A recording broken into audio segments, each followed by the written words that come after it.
कर रहे थे। और शाम को 5 बज चुके हैं, वक्त हो चला है देश की सबसे सार्थक बहस ललकार का।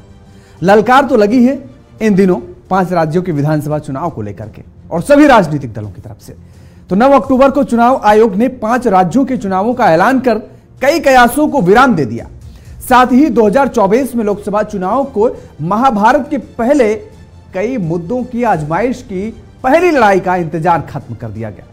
इन राज्यों में कई मुद्दे ऐसी कसौटी पर हैं जो केंद्र की कुर्सी की जंग की पृष्ठभूमि तैयार कर सकते हैं।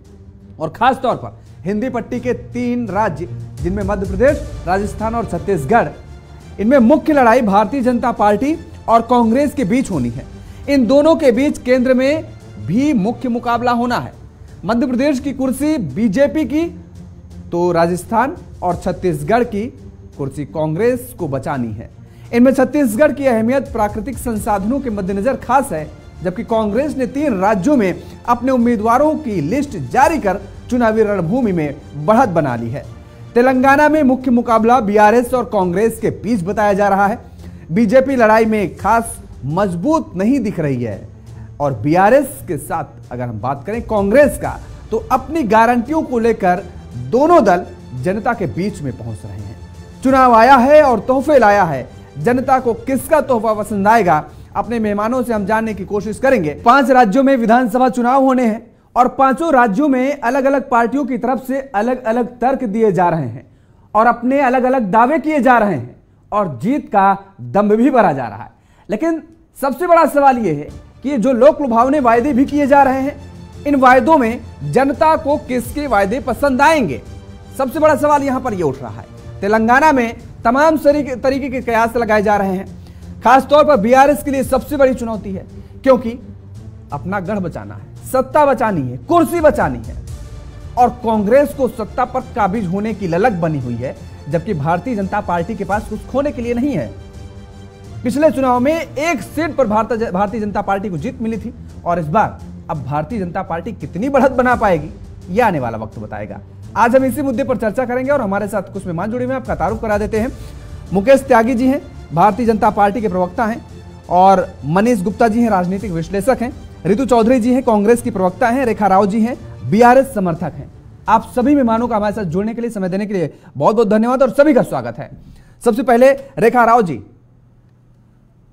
आपका रुख करेंगे। कितनी बड़ी चुनौती है आपके लिए 9 साल की एंटी इनकम्बेंसी और उसके साथ परिवारवाद को लेकर के भी भारतीय जनता पार्टी की तरफ से लगातार हमला बोला जा रहा है? परिवारवाद के बारे में तो हम नहीं कहेंगे। सबसे पहले बात यह है कि 100% आने वाला है बीआरएस, कोई शक ही नहीं है उसमें। जब हम परिवारवाद के बारे में जब बात कर रहे हैं, तो देखा जाए तो पहले बार जब इंट्रोड्यूस हुआ था हमारे केटीआर साहब और कविता जी, उसके बाद में लोगों ने खुद उनको इलेक्ट किया। जो डेमोक्रेसी है, इसमें कोई उनका नॉमिनेट नहीं किया, इलेक्टेड है। अगर हम केटीआर के बारे में अगर हम प्रोफाइल देखिए, तो हर एक इलेक्शन में उनका जो मेजॉरिटी है वो बढ़ते जा रहा है। वही है हरीश राव साहब के भी, उन लोगों ने तो रिकॉर्ड बनाया। तो जो ये परिवारवाद का जो आरोप है, ये हम बिल्कुल ही नहीं मानेंगे। और जो स्कीम्स हमारे तेलंगाना के जो मुख्यमंत्री हैं वो लाए हैं, नीति आयोग ने खुद उसका काफी ज्यादा तारीफ किया हुआ है। और वही नहीं, और राइट बंधु जैसा जो स्कीम्स है उसको यूनाइटेड नेशंस ने भी खुद बढ़ावा दिया हुआ है। और जब तेलंगाना आने के पहले, दैट इज 2014 से पहले, ना बिजली था, ना पानी था, चावल का कमी, भूखा नंगा आंध्र प्रदेश था।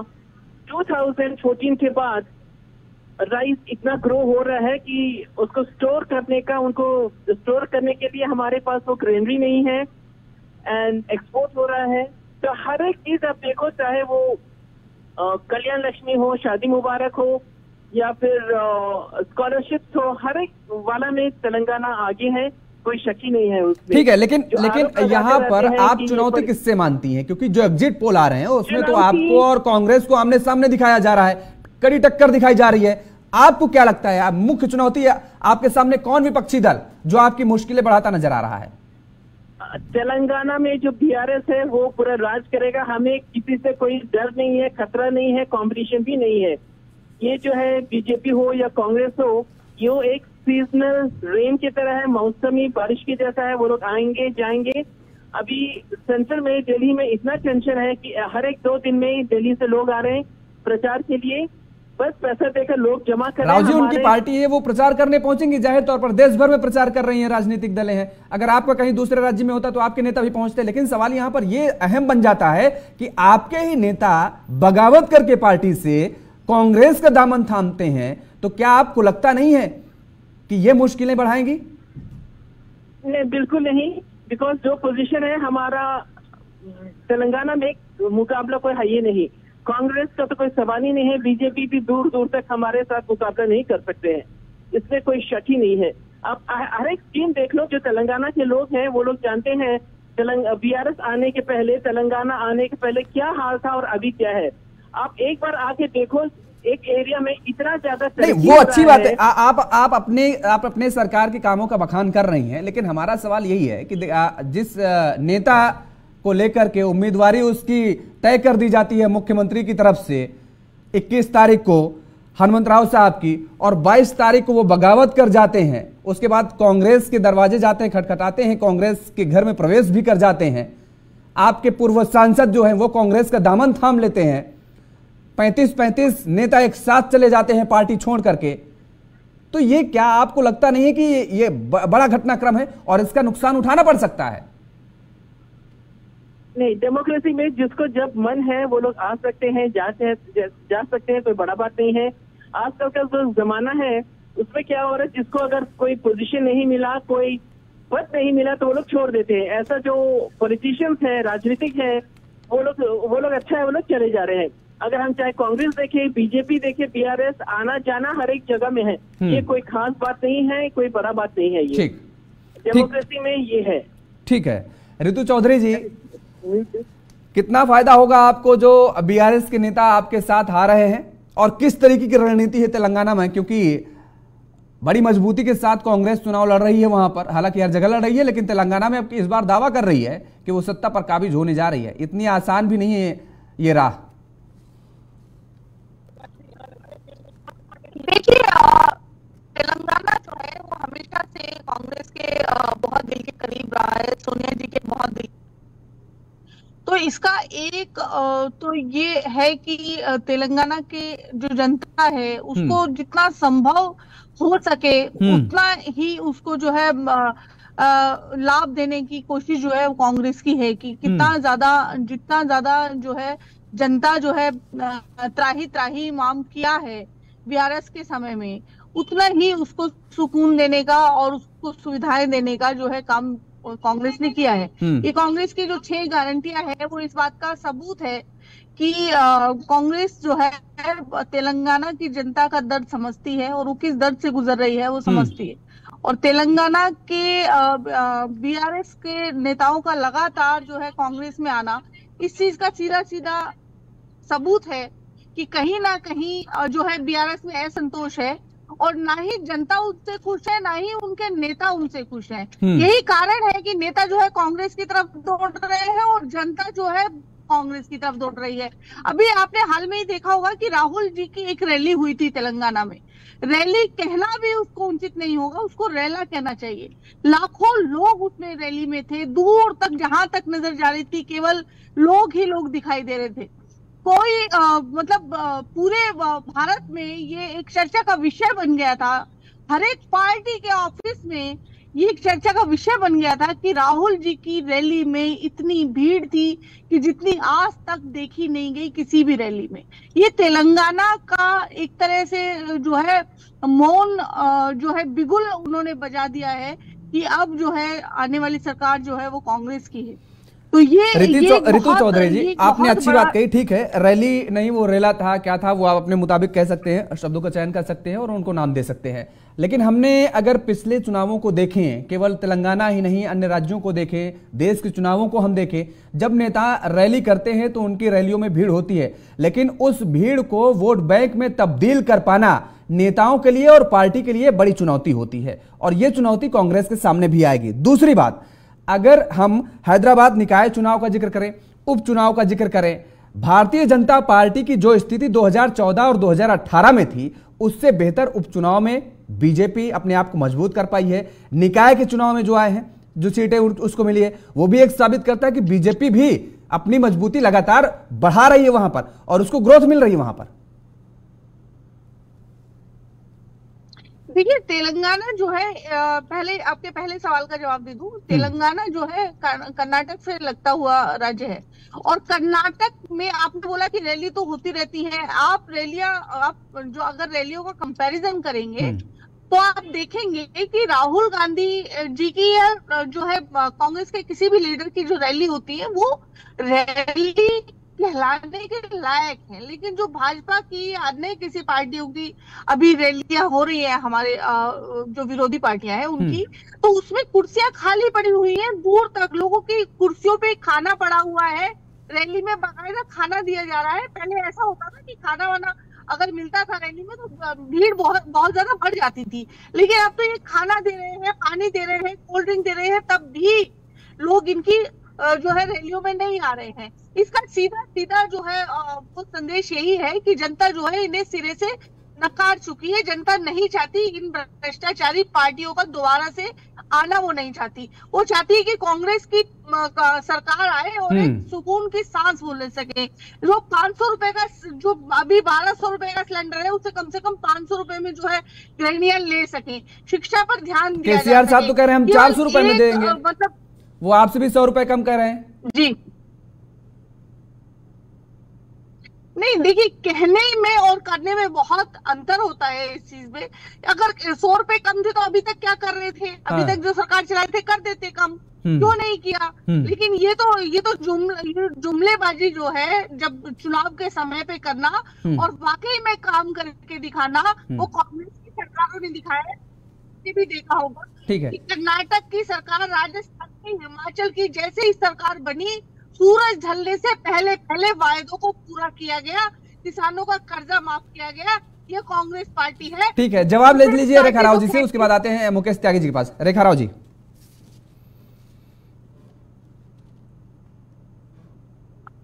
आपकी आवाज नहीं आ रही, आपने म्यूट कर रखा है क्या? 100 रुपया में, हाँ अब आ रही है रेखा जी, बोलिए।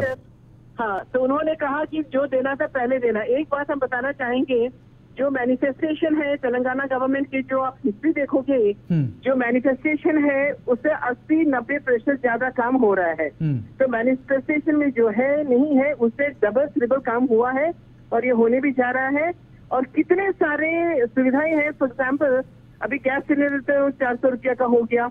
एक नया हमने गरीब जो लेडीज हैं बीपीएल के, उनको सौभाग्य लक्ष्मी। नहीं, लेकिन ऋतु चौधरी जी सवाल उठा रहे हैं कि अभी तक आपने कम क्यों नहीं किया? जब चुनाव आया तब आपको जनता की याद क्यों आई?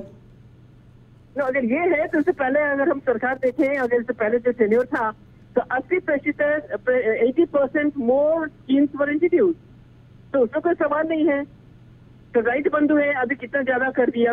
जो लास्ट टाइम मैनिफेस्टेशन में नहीं था, तो जो बेडरूम था वो भी मैनिफेस्टेशन में नहीं था, वो पूरा हो रहा है। और जहां तक कांग्रेस का जो ख्याल है, जो बात बोल रही है, ये जो भीड़ भड़का है, ये पूरा ये लोग दारू, कांग्रेस हो जो भी हो या फिर बीजेपी हो, ये लोग पूरा पैसा वैसा देकर ये भीड़ ये लोग इकट्ठा किए हुए हैं। और जो बीआरएस जितना काम किया हुआ है हर एक तेलंगाना वासी को मालूम है। और तेलंगाना में सिर्फ तेलुगु लोग ही नहीं, बंगाली है, बिहारी है, पंजाबी है। एक मिनट, और जितना लोग सेटल हो रहे हैं हमारे तेलंगाना में, हैदराबाद में, आप खुद जाके देख लो, ये एक मेट्रोपोलियन सिटी जैसा हो गया है। एक बार कोई हैदराबाद में 10 दिन रहता, वो यहाँ पे घर खरीद के वो सेटल होते हैं, क्योंकि यहाँ में फैसिलिटी काफी अच्छे हैं। ठीक है, ठीक है। मुकेश त्यागी जी, ऋतु जी कह रही हैं कि आपकी रैलियां हो रही वहां तो लोग पहुंच नहीं रहे हैं, आप खाने का इंतजाम कर रहे हैं, पानी पीने का इंतजाम कर रहे हैं, सारी व्यवस्थाएं की जा रही हैं भारतीय जनता पार्टी की तरफ से, फिर भी कुर्सियां खाली। और कांग्रेस की रैली में रेला लग रहा है और ये रेला चुनाव के बाद मेला में बदल जाएगा। देखिए, ऐसा अपने कंधे पर थपथपी देना जो है, कहते हैं it is not good to blow your own trumpet. तो ये अपनी तारीफ कर करके बहुत खुश हो रहे हैं। देखिए, बीआरएस और कांग्रेस के अंदर अगर आप ये देखिए योगेश जी, हमारी स्थिति 2019 के चुनाव में भी हमने जो है 4 पार्लियामेंट्री सीट वहां पे जीती थी, और हमारी वहां पे लेजिस्लेटिव असेंबली और लेजिस्लेटिव काउंसिल में भी हमारा प्रतिनिधित्व है। तो तेलंगाना के अंदर हमारी बहुत मजबूत स्थिति नहीं है, लेकिन राजनीतिक रूप से हमारा वहां पे वर्चस्व और प्रतिनिधित्व जो है बरकरार है। और आप देखते जाइएगा, 3 दिसंबर के दिन बड़े अनोखे चुनाव रिजल्ट्स आने वाले हैं। 119 के अंदर आप देखिएगा कांग्रेस भी परास्त होगी और बीआरएस भी परास्त होगी, क्योंकि आपस में लड़ करके जिस प्रकार से इन्होंने लेबलियां बांटनी शुरू करी है। 3 दिसंबर को ऐसे रिजल्ट आने अभी आपको अभी हमारी चुनावी प्रक्रिया बहुत तीव्र गति से शुरू होने वाली है। आप सब लोग जो है आप देखते रहिएगा। वहां पर हमारा बहुत मजबूत संगठन है। किरण रेड्डी जी जो है वहां पे लगातार पिछले कई महीनों से लगातार काम कर रहे हैं। तो आप इस मुकालते में मत रहिए। और बीआरएस के अगेंस्ट एंटी इनकम्बेंसी है, इस प्रकार से सब जनता जानती है। जितनी सरकार आपने बनाई थी वो आप बना चुके हैं। आप और ईडी सीबीआई की नोट पर आप क्या-क्या लोगों ने सेंट्रल फंड का आप लोगों ने सेंट्रल फंड नहीं दे बोलने नहीं देनी है। आप इतना क्यों बौखला गई भाई? बोलने दीजिए, नहीं है, बोलने दीजिए। ये किसी से छुपा हुआ नहीं है। देखिए ऐसा है, राजनीतिक हवा बदलने में देर नहीं लगती है। जनता ने आपका असली मुखौटा देख लिया। केसीआर बनना चाहते हैं, भारत के प्रधानमंत्री भी बनना चाहते हैं। तभी अखिलेश यादव को बुलाया था उन्होंने स्टेट के अंदर।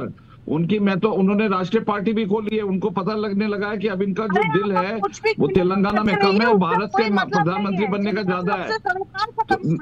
ये मैं आपको बता, अरे आप बात तो करने दी। आप लोग तो आपकी सोनिया गांधी जी ने जो 6 लोग, अरे मुझे आप ये बताइए ऋतु जी, एक सेकंड सुन लीजिए मेरी बात। ऋतु जी सुन लीजिए, मैं अगर आप मुझसे डिबेट करना चाहती है तो मैं आपसे प्रश्न पूछूंगा सीधे।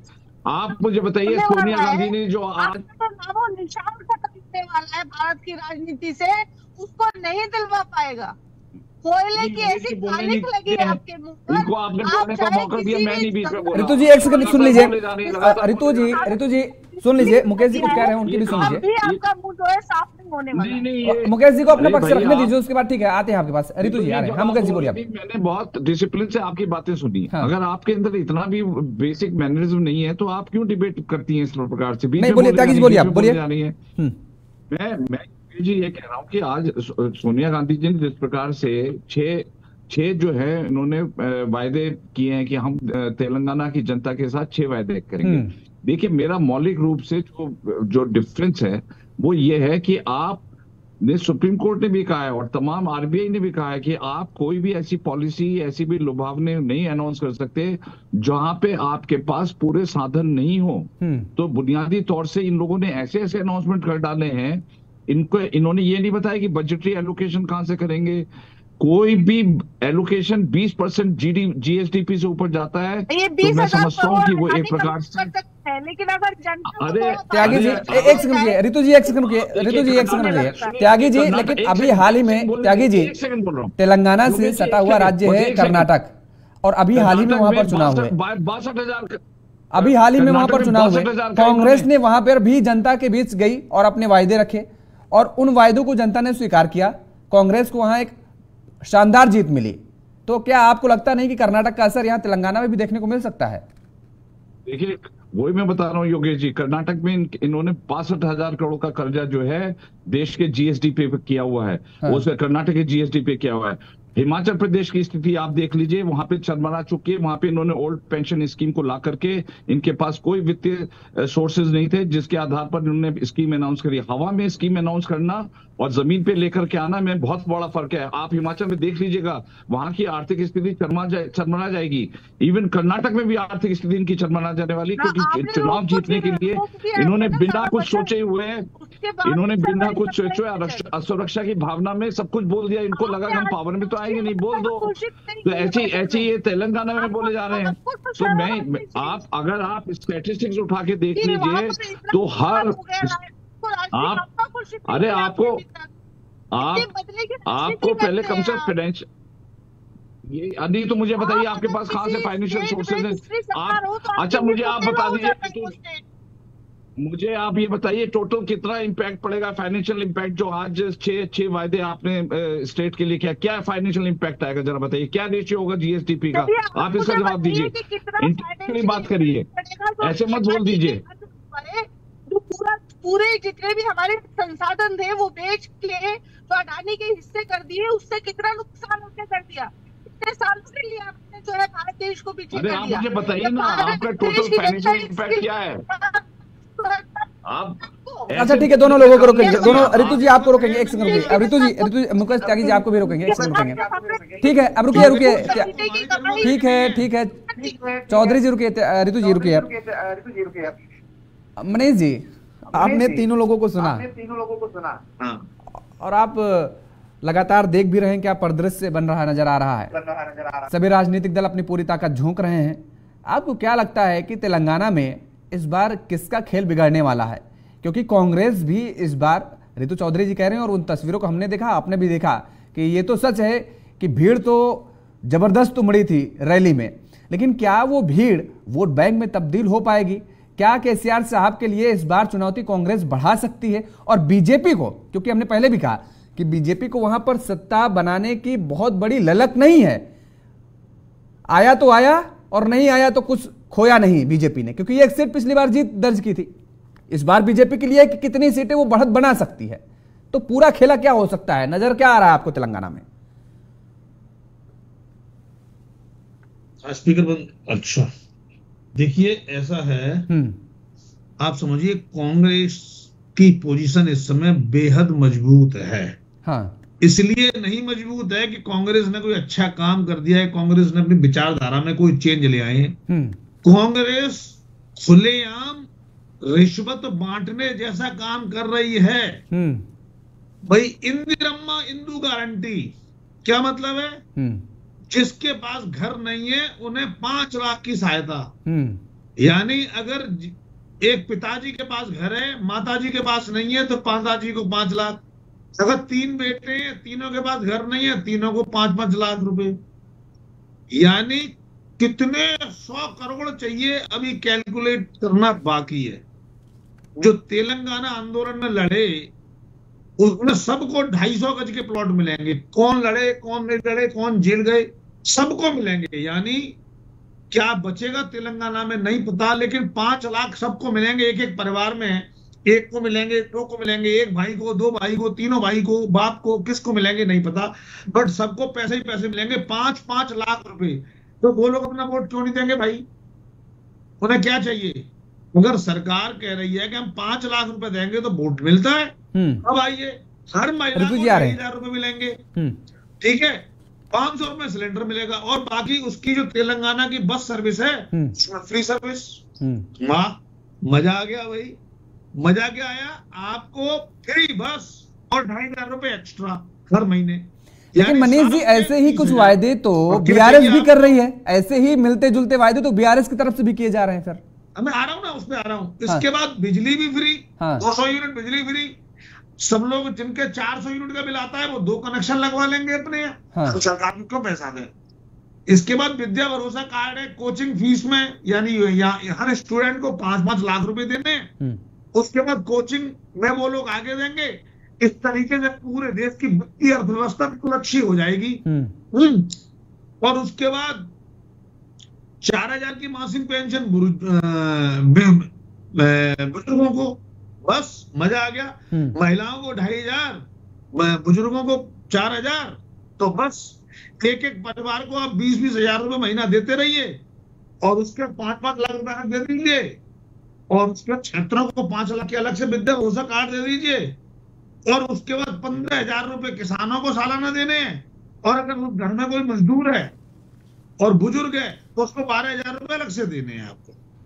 तो इस देश का जो टैक्स पेयर है वो उल्लू है, बेवकूफ है। वो इसीलिए काम कर रहा है कि आप कोई काम मत करिए, आधी जनता को काम करना नहीं है। बस ये ध्यान रखना है कि कैसे कांग्रेस को वोट दें, है ना, बीआरएस को वोट दें, भाजपा को वोट दें, बस। और वो चाहते हैं चुनाव 5 साल की जगह 2-2 साल में कर दिए जाएं, जिसकी वजह से क्या होगा कि हर साल जनता को 50-50 हजार रुपए सबको देने हैं। जो काम नहीं करेगा, जो काम करेगा उसे इनकम टैक्स देना है। और इस तरीके से देश चलेगा। हम अविकसित देश भरे रहे, इन सत्ता के जो लालची लोगों को सत्ता मिलती रहे, चाहे उसके लिए देश का, प्रदेश का बंटवारा करना पड़े, कोई आपत्ति नहीं, कोई दिक्कत नहीं। बस जितना खजाना है, और इन्हें देना है नहीं देना है कुछ नहीं पता, देना है नहीं देना कुछ नहीं पता, बस देंगे नहीं देंगे, पहले सत्ता हाथ में आ जाए फिर सोचेंगे। अरे बजट देखा नहीं मनीष जी, लेकिन हमारा सवाल इतना सा है कि ये जो सारी चीजें आप गिना रहे हैं, हमने पहले भी आपसे पूछा, कितने लाख का है, हम ये जानना चाह रहे हैं कि अन्य राज्यों में भी तो ये जो आपने चीजें गिनाई, जो योजनाओं का आपने जिक्र किया, अन्य राज्यों में भी बहनों के खाते में पैसा जा रहे हैं, माताओं के खाते में पैसे जा रहे हैं, वृद्धावस्था पेंशन अलग मिल रही है, लैपटॉप अलग दिए जा रहे हैं, स्कूटी अलग दी जा रही है, टैबलेट अलग दिए जा रहे हैं। अलग अलग राज्यों का अलग अलग हाल है और अलग अलग पार्टियों की तस्वीरें भी अलग अलग आ रही है ना, कुछ मतलब मिलती जुलती। पांडे जी, ये सब इस देश को नीचे ले जाने की प्रक्रिया चल रही है, कैसे अपने लाभ के लिए। तो इसमें सभी राजनीतिक दल शामिल है, आप ये कह रहे हैं ना? रेवड़ी बांट दो और सत्ता में आ जाओ, बस ये प्रोसेस चल रही है। आज 15,000, कल 50,000, फिर 1 लाख, फिर इंटरनेट फ्री, फिर रहना फ्री, फिर पानी फ्री, फिर बिजली फ्री, आटा फ्री, चावल फ्री, कोई पार्टी ऐसी भी शामिल ना हो। तो क्या आपको लगता है कि इस रेस में भारतीय जनता पार्टी पीछे होती नजर आ रही है तेलंगाना में? बिल्कुल बिल्कुल, भारतीय जनता पार्टी भी सबको खाना बांट रही है ना, कौन मना कर रहा है? हाँ। इसलिए बस कौन सबसे ज्यादा बांट दे और जनता को कैसे उल्लू बना ले, इस बात पर प्रयास चल रहा है। देश हित की चिंता है किसको? कौन चिंता कर रहा है देश की? कोई पार्टी देश की आर्थिक स्थिति को सोच नहीं रहा है। इजराइल जैसा हाल होना चाहिए हमारा, कंट्रोल, फाइनेंस स्ट्रॉन्ग, नहीं। हम आजादी के 75 साल में चीन जैसे होने चाहिए हम, और हम हैं कैसे? हमारी हालत श्रीलंका जैसी हो जाएगी अगर ये इस तरीके से रेवड़ी बांटते रहे तो। ठीक है, 2 साल तक रेवड़ी बांटते रहे, हाँ। हमारी हालत श्रीलंका जैसी होगी, हम राष्ट्रपति भवन के चक्कर लगा रहे होंगे कि साहब हमारे देश को संभालो। मुकेश त्यागी जी, सभी लोग रेवड़ी बांट रहे हैं।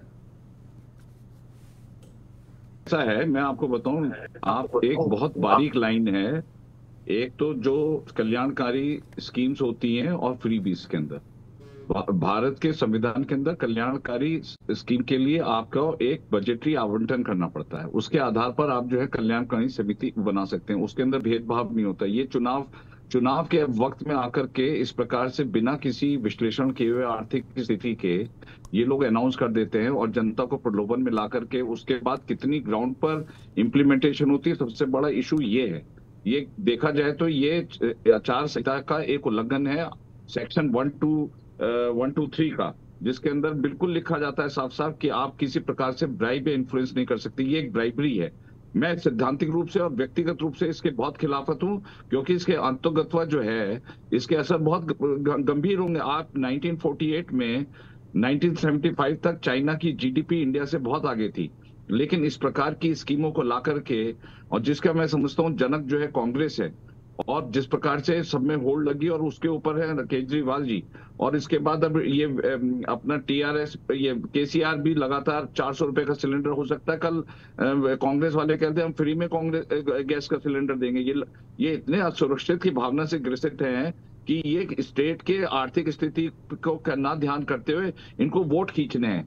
तो अभी बिल्कुल हमारे मित्र ने बहुत अच्छी विश्लेषण किया मनीष जी ने, कि अगर ये स्थिति रहेगी तो कल इनके ऊपर ही बन के आएगी। जब ये चलाएंगे, सरकार में आएंगे और इनके पास पैसा नहीं होगा, तो जो श्रीलंका और पाकिस्तान की हालत हुई है, श्रीलंका में भी ये प्रलोभन दे करके वहां पर जो है वहां पे जीते इलेक्शन, और उसके बाद श्रीलंका बिल्कुल बैंकरप्सी के दिवालियेपन पर आ गया। अगर आईएमएफ बेल आउट नहीं करता तो वो स्टेट ही खत्म हो जाता। तो ये स्थिति हमारे पंजाब के अंदर भी आप देख लीजिएगा अंतर्गत तो क्या परिणाम होने वाले हैं, और वहीं कर्नाटक और हिमाचल प्रदेश के अंदर भी वही स्थिति पुनरावृत्ति हो रही है। उसके बाद भी सोनिया गांधी जी बड़े खुल करके अपनी 6 गारंटीज दे रही हैं। उसका कहां पर, मुझे बताइए रितु जी ने कहां पे कोई इकोनॉमिक विश्लेषण करके बताया कि ये हमारी आर्थिक जीएसडीपी है, ये इसका फाइनेंशियल इम्पैक्ट है, ये इसके परसेंटेज में इसकी बोरोइंग की जाएगी, कहां से पैसा लेके आएंगे? जवाब दीजिए रितु जी। आप टैक्स पेयर्स का तो ये जो बुनियादी मुद्दे हैं, ये कोई बच्चों का खेल नहीं है। आप जनता के साथ खेल रही हैं। आज आप जिनको खाना खिलाएंगे ना, कल उन्हीं के पेट में खाना नहीं पहुंचेगा। अभी तो उनको प्रलोभन में बड़ा मजा आएगा कि हमें 3,000 मिल रहे हैं, 4,000 मिल रहे हैं, लेकिन अगर आपके पास पैसे ही नहीं होंगे तो कहां से आप स्कीम इम्प्लीमेंट कर पाएंगे? तो जरा सोच समझ के राजनीतिक वायदे किया करिए। ठीक है, जवाब ले लीजिए रितु जी, दीजिए जवाब। बोलिए। देखिए ये मुकेश त्यागी जी भी बोल रहे हैं, बड़े मतलब हास्यास्पद है कि देखिए कौन जो है बोल रहा है ना। ये बोल रहे थे कि आपके सबके घर, सबके जो है सर पर छत होगी। तो अभी जो है दूसरा लोकसभा चुनाव आने वाला है और 2 बार ये रह चुके हैं। कौन सी छत है वो हमें दिखी नहीं है अभी तक, कहाँ पे छत है और वो क्या थी, वो रिश्वत थी, वो जुमला था, वो प्रलोभन था, वो क्या था। 30 रुपए लीटर जो है पेट्रोल हो जाएगा, वो क्या था, रिश्वत थी, प्रलोभन था कि वो जुमला था, वो आज तक हमें समझ में नहीं आया। हर साल 2 करोड़ नौकरियां देंगे, ये क्या था, क्या कौन सी रिश्वत थी, कौन सा क्या ये जुमला था या क्या था, या ऐसे हवाई बात आप करते हैं। और कौन सा इसमें कौन सी आपने भी बोला ना कि अर्थव्यवस्था का ध्यान रखना चाहिए, क्या आपने इन चीजों का रखा। अभी तक आपने केवल 7 लाख नौकरियां दी है 10 सालों में। आपको थोड़ी तो शर्म आती होगी कि आप इतना जुमले फेंकते हैं, जनता को मूर्ख बनाने का काम करते हैं। अभी आपने जो है वही जो है भाजपा है जो आज तक ये नहीं पारित है कि अडानी को 20,000 करोड़ रुपए जो शेल कंपनियों में दिया गया वो किसका था। कहाँ की बात कर रही हैं आप, कहाँ की बात कर रही हैं? अरे सदस्यता जो पॉइंट पे बात करिए। अडानी का आप नहीं बोल पाते हैं। वो अर्थव्यवस्था को नुकसान भाजपा पहुंचा रही है, केवल एक व्यक्ति के लिए उसका हिसाब कौन देगा। क्या वहाँ पे क्या? अरे कहाँ की बात कर रही हैं आप? चुनावी भाषण मत दीजिए, आप चुनावी भाषण मत दीजिए। और दूसरी बात ऋतु जी चुनावी भाषण मत दीजिए, आप मुद्दे की बात पे आइए। मुद्दे की बात नहीं कर रही हैं आप। ये रिश्वत है, तो आप अच्छा चलिए ऋतु जी मैं आपसे पूछता हूँ, अगर हम रिश्वत दे रहे हैं तो आप भी रिश्वत दे रहे हैं? आप ये कहना चाह रही हैं कि हमारा रिश्वत देना ठीक है? आप यही कहना चाह रही हैं?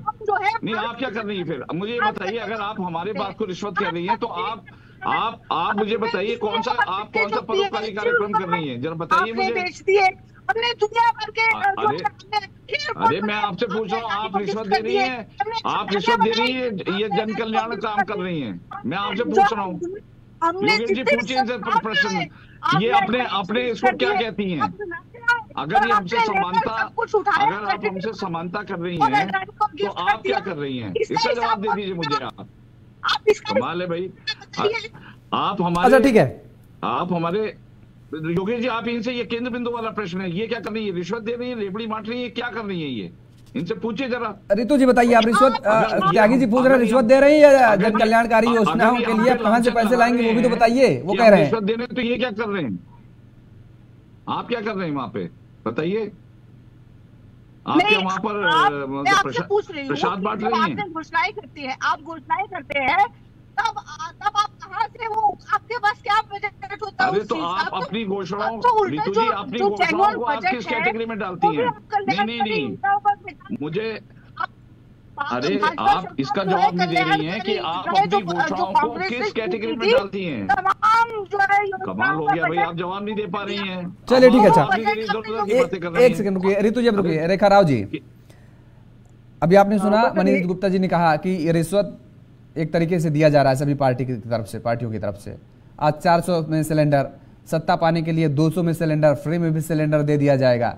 जो टैक्स पेयर है वो क्या कर रहा है, उसके लिए क्या योजनाएं हैं, किसी को कुछ पता नहीं है। सत्ता काबिज करने की होड़ में हम इस स्तर पर चले जा रहे हैं कि हमारी अर्थव्यवस्था का क्या हाल हो रहा है, किसी भी राजनीतिक दलों को कोई अंदाजा नहीं है। हम कितने कर्ज के तले दब जाएंगे, हमारा राज्य कितने कर्ज के बोझ के नीचे दब जाएगा, इसको किसी का कोई अंदाजा नहीं है। केवल और केवल जनता को लुभाने के लिए हम उनको फ्री की योजनाएं देने के लालच देते हैं और उनसे बदले में वोट मांगने की अपील करते हैं, वोट पाने की अपेक्षा रखते हैं।